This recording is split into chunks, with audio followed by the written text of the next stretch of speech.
Hello friends, welcome to CEC Live Lectures. Dear friends, today in this session we are going to talk on one of the important and interesting topics in the area of education. Dear friends, today we are going to discuss on language as a whole. We are going to discuss on nature, function as well as the importance of a language. And for the discussion on the topic, we have with us in our studios Dr. Parveen Sharma. Dear friends, Dr. Parveen Sharma is a dynamic professor. She is currently teaching in Hindu College of Education as an associate professor, and her dynamism always helps us out in understanding various topics of education in detail. Friends, she has more than 30 years of teaching experience, and she is the author of numerous books. Pedagogy of English is her recently released book, and as well as she has given her elaborative inputs to various articles as well as research papers too. Dear friends, number of students have pursued their PhD under her able guidance too. Friends, she is a visiting member of NCTE, and she is a regular expert who, through the live platform of CEC, always enlighten you with her knowledge and wisdom. Friends, we know that you have lots and lots of questions in mind, and you feel so that your questions to be answered. If you have any questions while listening to today's lecture, then you can call us, contact us through our toll-free number and ask questions from Dr. Parveen Sharma. For contacting us, you need to dial our toll-free number. Our number is 1800110430. I repeat, our number is 1800110430. You are just requested to call in the last 10 minutes of the lecture, as well as you are requested to ask questions relevant to the topic only. Now, I would like to welcome our guest, Dr. Parveen Sharma, and would request her to explain us in detail the nature, function and importance of language. Hello ma'am, welcome to the lecture. Thank you, Geetika ji. Good morning, viewers and listeners. Today we are going to start a new series, that is Pedagogy of English Language. Today, to begin with in this session, we'll just talk about what do we actually mean by language, what is its nature, what are its functions, and what is the importance of English language in particular. We must know how the language is originated. So, before we discuss what are the methods and approaches of teaching English language, what do we mean by pedagogy, what are the aims and objectives, before that we'll just see what do we mean by language. Basically, the word pedagogy is about, earlier we used to use the word pedagogue for a teacher, that is a person who is pedantic, and pedagogy, a word, is derived from a Latin word that is pedagogia. It means the art of teaching. So, pedagogy here, we mean by it the systematic and scientific study of any branch. So, pedagogy of English language means how to learn and how to teach English language. We are talking about English language in this particular context, how to teach English language and how to learn English language. So, before that we'll see what language is. You know, language is a divine gift of God only to the men. A language helps a person in the development of his or her personality. What distinguishes a man from an animal is the language that provides him or her the highest honor among all other forms of life. So, we should be thankful to Goddess Saraswati that we are gifted by the language. In fact, it is the unique language which brings the people of different culture and community closer. Language is a means of communicating thoughts and feelings to others. The purpose of language teaching is to facilitate language learning. A teacher's task is to teach and learner's task is to learn. Just visualize, just imagine a situation that we have no language, then how can we communicate our feelings, our ideas, our thoughts to others? If I take you back to the Pashan Yug, when we were having no language, no source of communicative our thoughts and ideas, people used to express their feelings and thoughts by beating the drums, and later on when it was not possible to communicate each and every idea by beating of drums, then people used to convey the ideas with the gestures. But after that men had urged how to communicate the inner thoughts, then the language was originated. And learner's task as is to learn, it is essential for a teacher to understand the concept of language teaching and learning, because its nature is quite different. Teaching is an art and learning is science. Now, what do we mean? Actually, language is an essential part of human life. The word language seems to have been derived from the Latin word lingua, which means tongue. It is a specific form of speech that evolved over a period of time.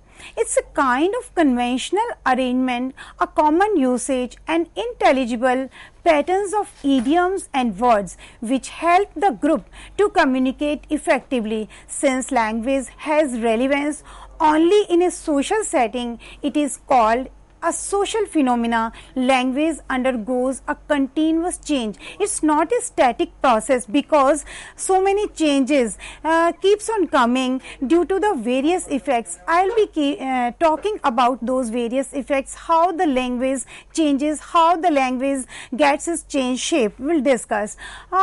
Let us see in brief how the various linguists has defined the language.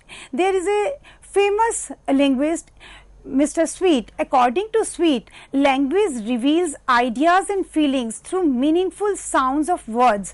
Each sound cannot convey the ideas. So here Mr. Sweet wants to emphasize that the meaningful sounds of words can be counted in the language. And Oxford English Dictionary defines language as the words and the methods of combining them for the expression of thought. When the words and the methods of combining them, they just coordinate each other, then we can say that it is the language. Then OJays person defines language is a set of human habits, the purpose of which is to give expression of thoughts and feelings, meaning by one has to develop a sort of habits. According to those habits, one is able to express those kinds of thoughts and feelings which are hidden within the human being. Broadly speaking, language includes all those verbal and non-verbal actions of human beings that are related to the communication of ideas. It's a complex system of communication with various levels of complexities involving intricate selection and ordering of meaningful sounds and larger units and arrangements. See, I want to elaborate more on this point. When we say we sometimes express our ideas by using the language, that is verbally, and other time we express our ideas by non-verbal actions. Suppose we have to ask two students who are just talking in the class while a teacher is teaching. So instead of using the verbal indication, that is, hey students, do not talk, we just tell them our feelings by using our eyes, by using our hand. We can say no without using the words. So here we mean by it that verbal and non-verbal action both are able to convey the sounds. Language emerges from meaningful sounds. So each and every sound is not a language, it should be a meaningful sound. The moment we say something meaningful, we are saying it in some language. So I just want to emphasize here that when we want to express our thought or feeling, we need a language. In this sense, body posture, gestures, written and printed symbols, etc. come within the definition of language. Sometimes we do not speak by our mouth only, whole of the body, I mean our body postures, our gestures, they also come in the conversation, because language is learnt. If we talk about what is the nature of language, I am not talking in particular of any language, we are just talking about the language. No, language is learnt. Learning of language is not instinctive and not an automatic process. It requires efforts. The child has to learn it over a long period of time. She or he is exposed to the sounds around her or him. If I compare the two languages over here, Hindi, our mother tongue, and English, which is our second language. So sometimes we have a wrong notion in our mind that one has to make effort for learning the foreign language, and the Hindi language or regional language is learnt by a child automatically. No, this is a myth. A child has to make practice, has to develop the language habits. The difference is that a child is exposed to regional language and mother tongue most of the time. So the language to which a child is exposed, that language is learnt by the child easily. So keep in mind that language is learnt. One never learns any language automatically. It is not an automatic process. One has to make efforts. Then if we talk about that learning a language of making various isolated sounds like mama, papa, and later on develops babbling sounds into speech sounds. Just a few seconds before, I was just talking to you that each and every sound does not come in the peripheral of the language. The word should be meaningful. This is done by imitation. The child in the beginning imitate the role of the adult where she or he is exposed to. The gradually child learns the words and grammatical construction of his or her native language. Thus language is acquired by conscious efforts, meaning by one has to make efforts, one has to develop the habit of learning a language. It may be a regional language, it may be our mother tongue, or may be a language of the other country. For each and every language one has to make efforts. Of course, for our regional language or our mother tongue we have to make less efforts, but one has to make efforts. Then language is complex whole like the human body. The system of the body functions through different organs, because language is a system such as the heart, lungs, brain, ears and eyes. These various organs are interconnected and work in coordination. Similarly, the system of language functions through sounds, words and structures. See, our human body system is the greatest system. Suppose there is a problem in any part, immediately we need to rush to the doctor, because heart, lung, brain, ears, eyes, each and every part of our human body is functioning in a system. As our human body is a system, in the same manner the language always works in the system, that is the sounds, words and structures. So we have to be particular about the sounds and the words, its formation, its structures and how we present. In the functioning of human body, different organs are of equal importance. Similar is the function of various aspects of a language. It is difficult to say whether speaking or writing is important in a language. Later on, when I'll speak to you about the skills of the language or aims of the language, then we will be talking in detail about the skills, that is listening, speaking, reading and writing. Then we'll discuss which is more important. Here for the time being, I'll I would like to say that all these skills are important, and it is difficult to say which is to be taken first. We have to give the sequence to all these skills, because one has to develop the habit for learning a particular language. I know language is a system of system. First I spoke to you that language is system, then I would like to say that language is a system of systems. How?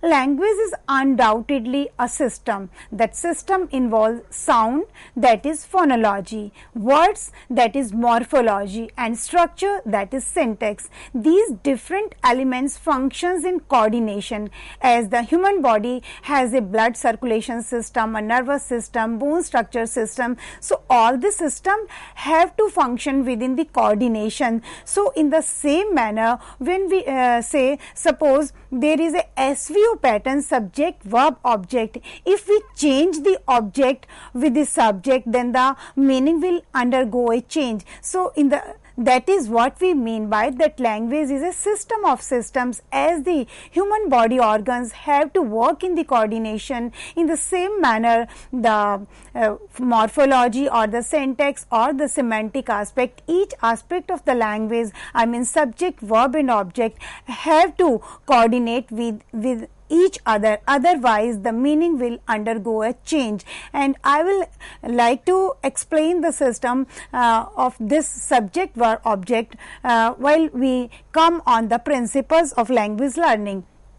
If any of these organs fail to work, the whole body will stop functioning properly. In the same way, language has three main elements: sounds, vocabulary and structure. If any of these three elements or systems fail to operate individually, the language will not be correct. If I take the example of English language, suppose I say Hari killed the snake, and here the Hari is subject and the snake is the object, and if we change the system, then we will not be able to know Hari killed the snake or snake killed the Hari. So it means we have to be very peculiar about the position of the subject and object, and in the other language, in Hindi language, the system will go under change. So we cannot learn the language in comparison. I'll cover this aspect also. Language is a system of symbols. When we have come to know that language is a system and language is a system of systems, be particular, listeners, that right now I am talking about the language in general, not in particular in English language. So English will take later on. Right now, language is a system of symbols, and every word, phrase or sentence represents some object or idea. Language functions effectively when the symbols used are known to both the speakers and the listener, the writer and the reader. Suppose we are driving car and we see a board where we see that a child is carrying a bag. So automatically the message is decoded by the reader that nearby must be a school and I must drive slowly. So that symbol of that sign has conveyed the idea to the reader. So here what I want to emphasize is so that language symbols should be clear to the writer and to the reader. Only in that manner coding of the language or decoding of the language is possible. Then various symbols of a language are the words. Symbols have sounds and meanings. The language functions through the symbols if meanings are attached to them. Every symbol, every word has a meaning behind it, and here I would like to say no two words in any language have the same meaning. They are just equivalents. Symbols of language are vocal. How we can convey our ideas, our thoughts, our expressions by the symbols. So the language is a vocal. When we say in the beginning language is a speech, there are many languages which are only in spoken form, that is the regional languages. Different symbols used in a language are vocal. There are other kind of symbols that cannot be called vocal symbols, they must be written symbols. I will talk about them also. For example, gestures, flags, green or red light, etc. are visual symbols. We are driving on a road and the signal on the crossing, like green light, red light, convey the meaning whether we should stop or whether we should drive. And the beating of a drum, ringing of bell, etc. are auditory symbols. They do not form language. Suppose there is a school or any institution, when after 40 minutes there is a bell, then students come to know that the another class is going to start. So that is auditory symbols. So here we can understand that language is a symbol, but those symbols are vocal. In language, the sounds are produced through vocal organs. The symbols of language are arbitrary. So one must try to understand, because sometimes this arbitrary word is confused by the readers, by our students.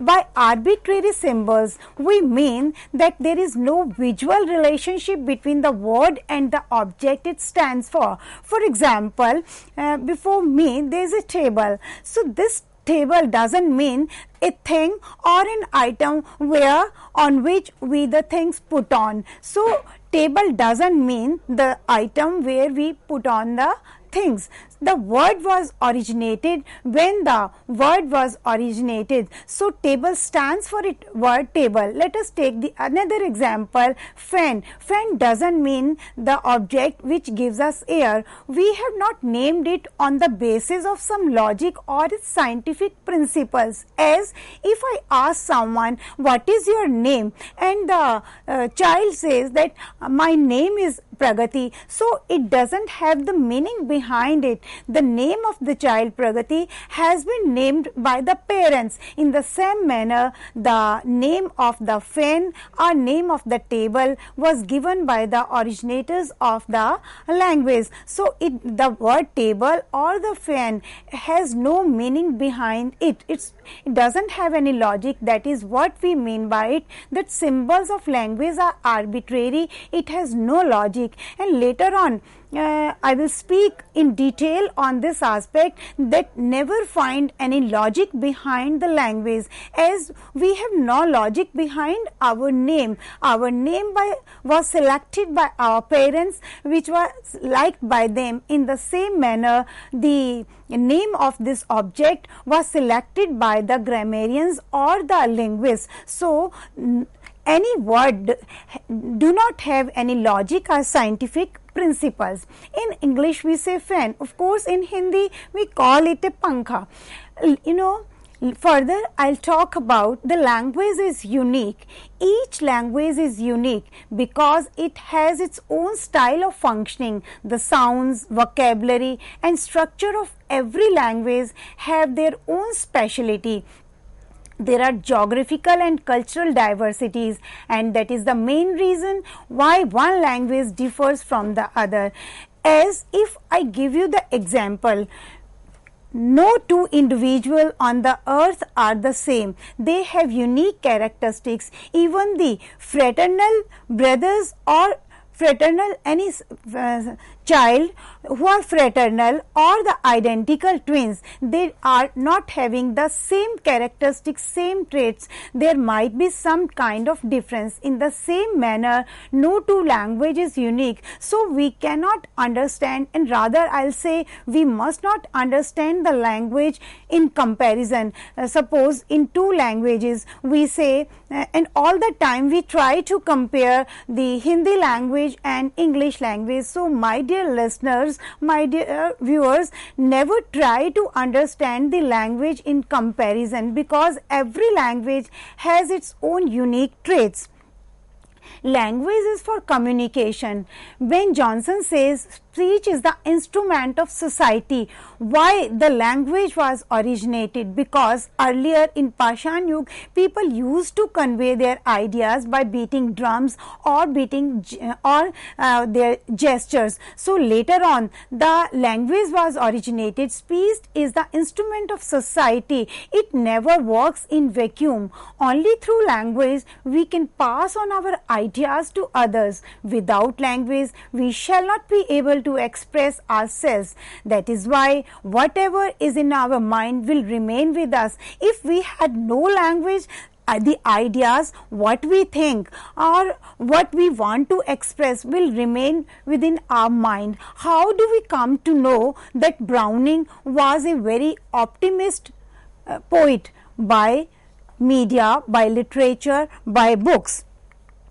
If we use the language correctly, only then our ideas will be communicated to others accurately. So it becomes essential on the part of a person that he or she should have a right type of pronunciation, because language is related to culture. Each language is the product of society. We cannot think of any language existing in a vacuum.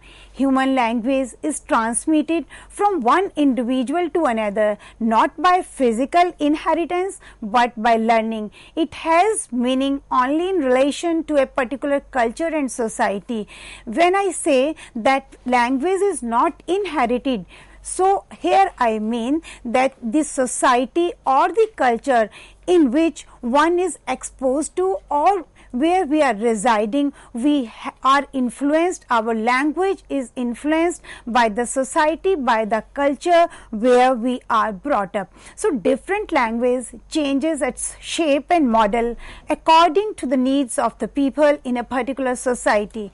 In this regard, C.C. Fry says the only basis for correctness in a language is the usage of its native speakers. Language develops in a cultural context and therefore meets the needs of the society, culture in which it develops.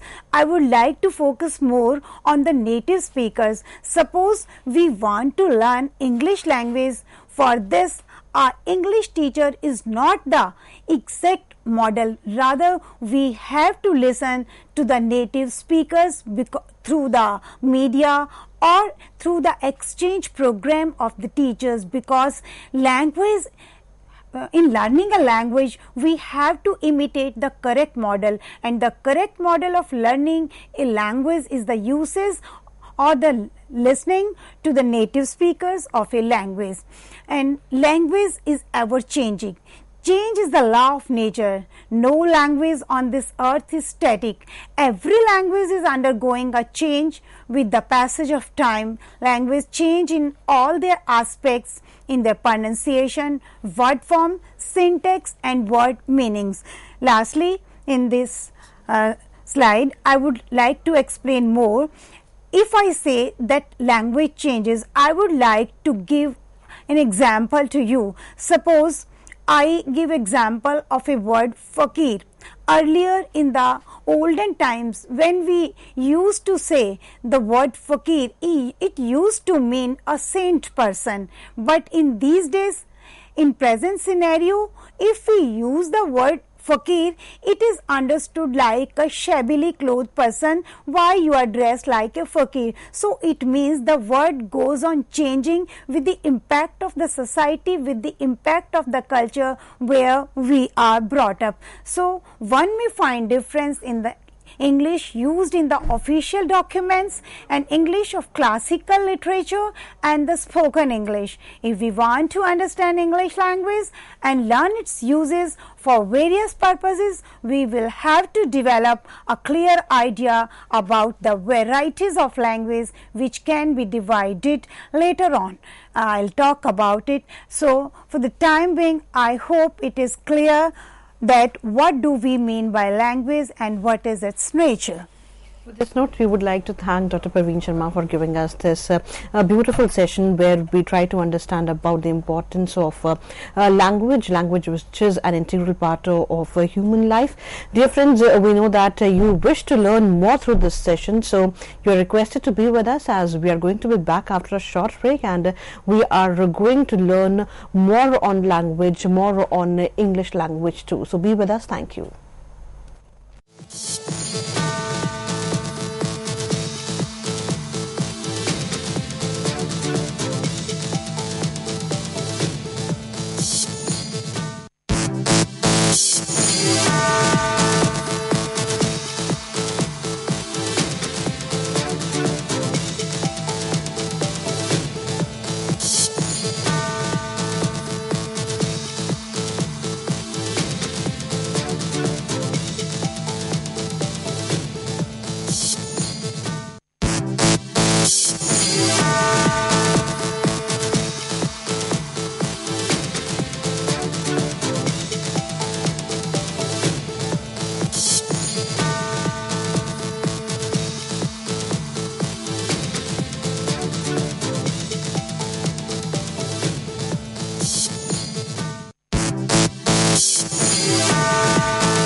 Hello friends, welcome back to this session. Friends, as you know that today we are talking on language as a whole. In our previous session we tried to discover the nature of language, and in this session we are going to talk on the functions of language. And for the discussion on the topic, we have with us in our studios Dr. Parveen Sharma. Dr. Parveen Sharma is a prolific professor, and she always gives us in-depth knowledge on various topics of education. Pedagogy of English is her area, and she has authored a book on pedagogy of English too. So we believe that she is the best person to talk on the subject. Friends, once again we would like to tell you all that this is the introductory lecture, and today we are talking on language, its nature, its functions, and later on in our forthcoming sessions we are going to discuss on the importance too.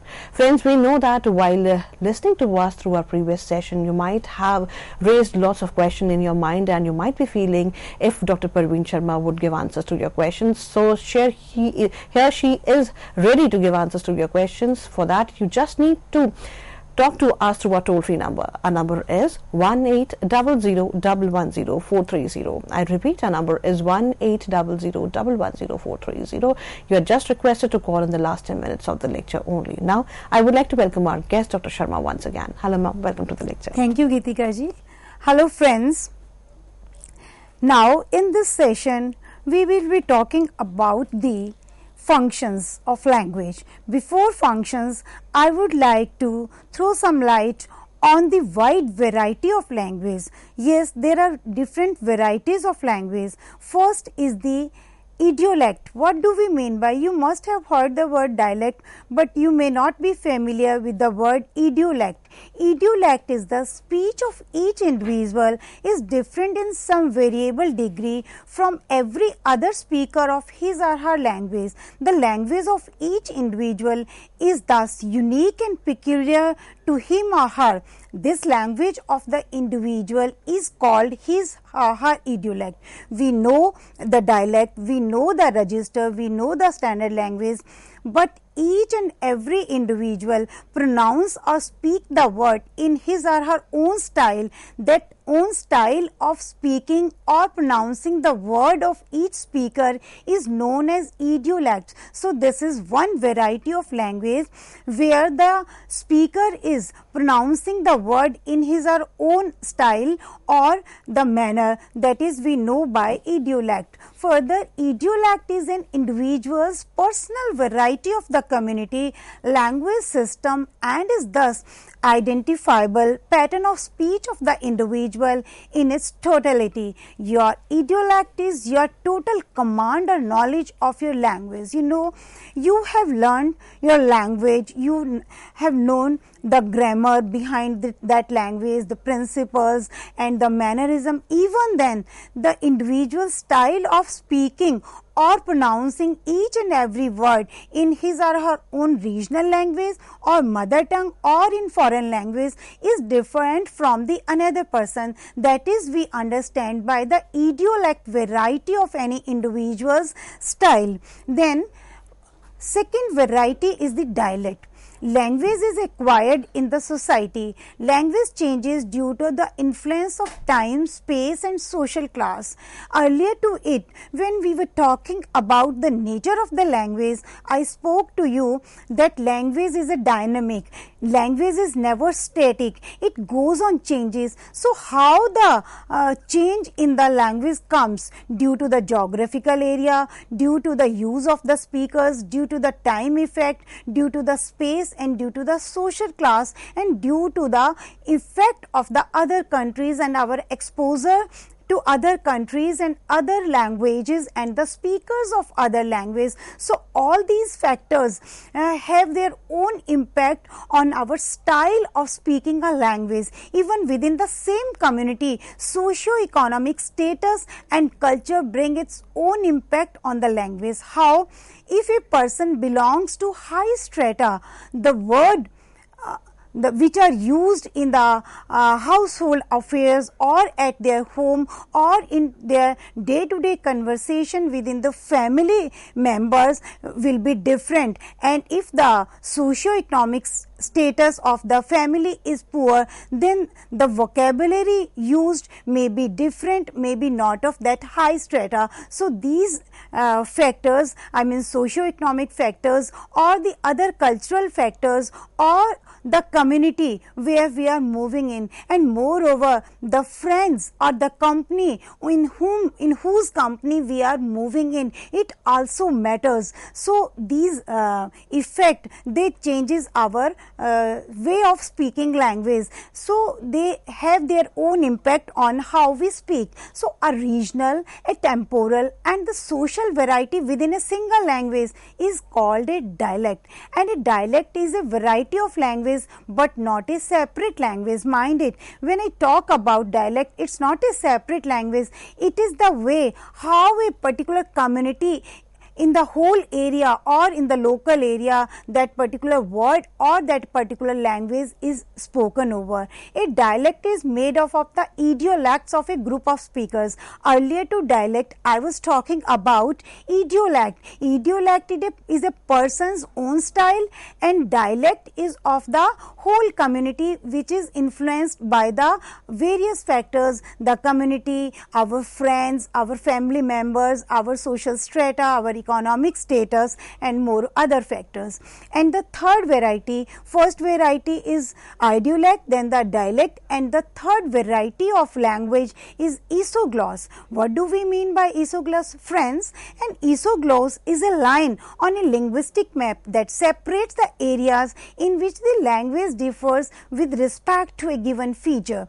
It is the line that makes the boundaries within which a given linguistic feature or a phenomena can be observed geographically. When we just mark a line, and on the basis of those geographical reasons, we can say that this phenomena is known as isogloss. And we may think of a bundle of isoglosses that roughly coincide as indicating a dialect boundary. There is no necessary relation between any one isogloss or any other. It is not necessary that when we are talking about the line on the linguistic map, so there are different isoglosses are naturally to form. So it is not necessary, it's not essential, my dear friends, that one isogloss have any kind of relation to any another isogloss. They crisscross and they diverge and often present a rather bewildering picture. Sometimes one may get confused, but the main focus must be on knowing the standard language or register language which is approved, which is accepted, and which one has to follow, because we are not bothered about the dialect or the idiolect or the isogloss. Our main focus must be on the register of the language or the standard language. Register indicates the uses to which a language is put: occupational, motivational, or informative. People working in different walks of life use different kinds of vocabulary. Thus, the occupational vocabulary of a farmer is different from of that of a doctor. Suppose we are talking in some institution, in some college or school. So the chalk, duster, bench, or the notebook, pen, it's a common or the active vocabulary of teacher and the students. When we are talking in terms of or here in the hospital, medicine, stethoscope, the doctors, sisters, and the stretcher, these are the common vocabulary of that area. So the occupational vocabulary of each occupation is different from the another occupation. One has to be familiar. The technical term used in commercial, scientific, military, and legal literature are different in each case. These provide us with examples of different registers. Besides lexical differences, registers differ on account of philosophical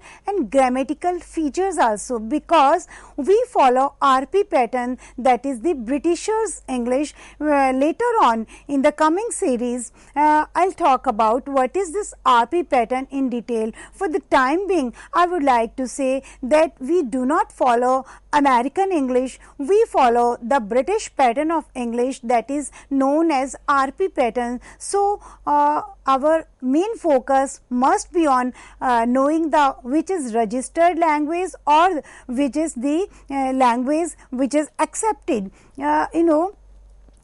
After knowing the various varieties, that is idiolect, dialect, isogloss, and register or the standard language, I would like to focus on what are the functions of language. By now, we have come to know that what language is and what for we need language, because man does not grow in vacuum. One has to grow or develop in a society. So to move in a society, one has to communicate his or her own ideas, feelings, and gestures, and language keep on changing, and language develops in a society. So the effect of the society, effect of the culture, effect of the socio-economic status of the parents, it brings its influence on the way of speaking a language or on the users. So language goes on changing also, because language develops in a society. So let's see, friends,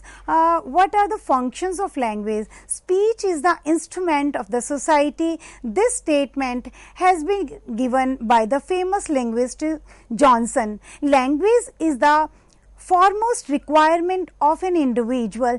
Just visualize that all of us are sitting in a room and we have no language to convey our feelings, so the things will be miserable. We are thankful to God that we are gifted by this divine gift by the power of God. Language plays a very significant role in human life. The truth is that human life has been made better by the use of language. It is a means of communication, and it is specific because only the human being has been given this gift of language by the God. So we must be thankful because all the other activities are of human being are more of the same like animals, but we have been gifted by this gift by the God. That is what we mean by language, maybe any language, because here for the time being we are talking about the functions of language in general. So it is a means of communication.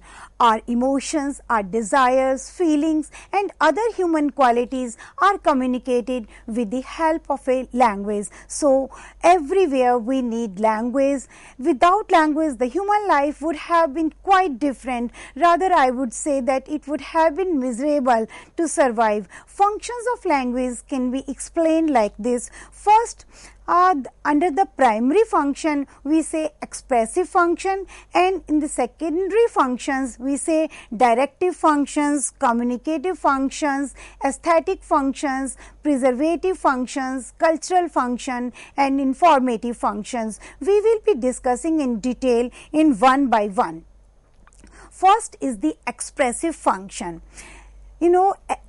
I spoke to you earlier that language is a must to grow in the society. We have our own feelings, our own emotions, our own ideas. If we talk about another discipline not in the language, how do we know that Raja Vikramaditya was a very true to justice? Because this language, this notion has been conveyed to us by the books, by the language. So through language we come to know about all the historical things, about all the historical monuments or our great legends or history or our geography. In any discipline we need language. So we want to express our thoughts and we need language. So we can very boldly say that language has its expressive function. Man wants to express his or her own ideas, give an outlet to those experiences of life. Language helps an individual to bring out his or her pent up feelings.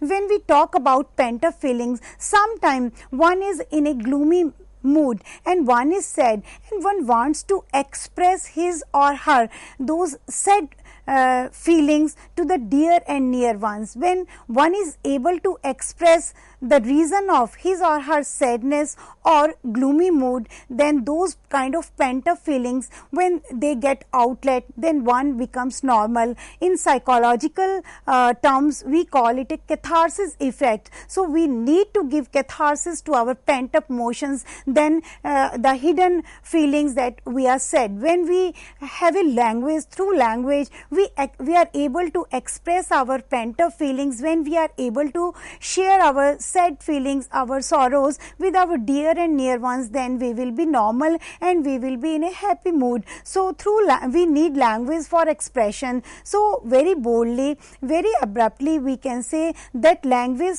has a function which is known as expressive function. Through language one can evoke desirable feelings among the readers or among the listeners. Suppose there is an army person who wants to encourage the other person who is in his army. So by using the patriotic words one can encourage the persons to take part in the patriotic feelings. In the same manner, when a teacher wants to motivate, wants to encourage the feeling of the students, can use the words or can express his or her thoughts that the education is very important, you must work hard. So this way, in any discipline, in any workplace area, one need language to express the feelings. Then how aptly W.H. Davis said, what is the life if full of care? We have no time to stand and stare.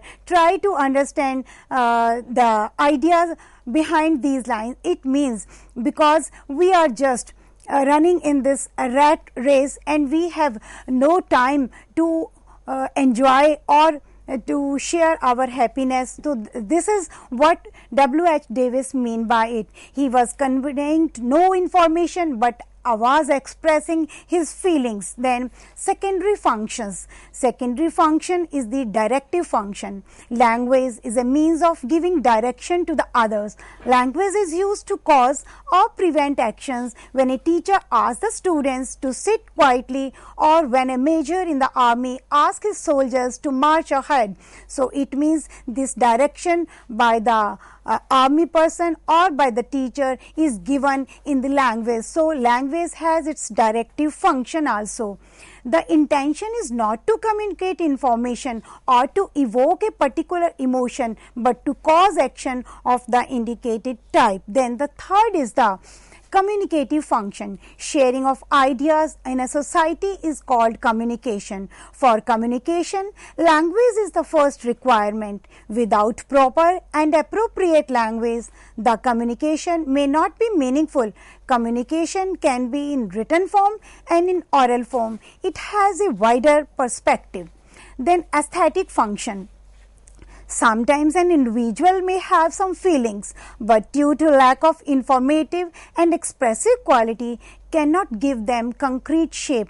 Later on, those very feelings are expressed by another individual, maybe a poet or an author. Then the expression gives him or her a lot of satisfaction. It's vividly clear that it helps in the proper growth and development of the individual. Then if I talk about preservation function, C. Rajgopalachari has rightly said, English language is the greatest gift of Goddess Saraswati to India. It's species specific as no other creature other than man can use it. It means only human being can speak the language, not the animals, not the birds. So we are lucky. Man can preserve his or her knowledge, observation and experiences in written form. Thus acquired knowledge and experiences are formed edifice of human knowledge. Through the use of media, we can preserve the knowledge and pass on to the next generation. Then other cultural function. Language is the part of the culture of people and the chief means by which the member of a society communicate. The very activity of expressing oneself helps a lot in balancing the proper growth and development of the personality of an individual. Lastly, by expressing one can understand others' culture. Language is the component of a culture as well as a central network through which the other component are expressed. And informative function, we can pass on information to others through language, and the language is the storehouse of knowledge being passed to the next generation through books or other media is the informative function of language. And the function of a language teacher is diagnostic function, prescriptive function, remedial function and evaluating function. So these are the functions of a language in general, and the functions of language teacher which I have named only, that is diagnostic function, prescriptive function, remedial function and evaluating function.